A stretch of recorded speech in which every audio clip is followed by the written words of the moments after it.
Until relatively recently, there were about three ways to look at questions in social sciences.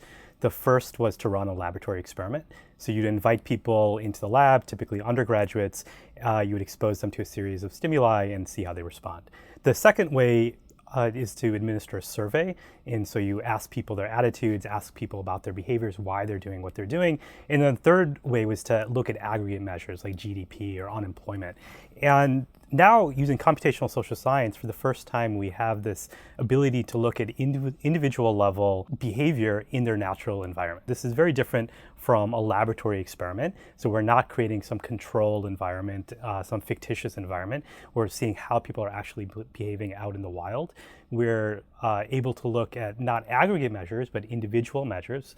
And we don't have to ask people what they're doing. We actually just observe what people are doing. And so this ability is having a transformative effect on the social sciences, ranging from economics to political science to sociology and beyond.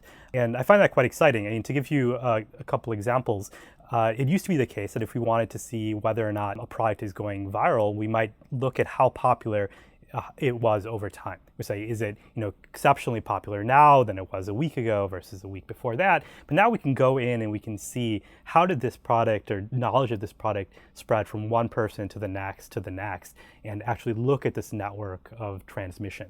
And so this is a new thing that we can do now that we couldn't do even 10 years ago. And so another example of this is flu tracking. So it was the case that you had to wait weeks for the CDC to compile the statistics for what the ground level flu incidence was. Now we can do this in almost real time using a variety of data sources. For example, web search queries. We can look to see are people searching for influenza-like illnesses and use that as a proxy for actual visits to doctors.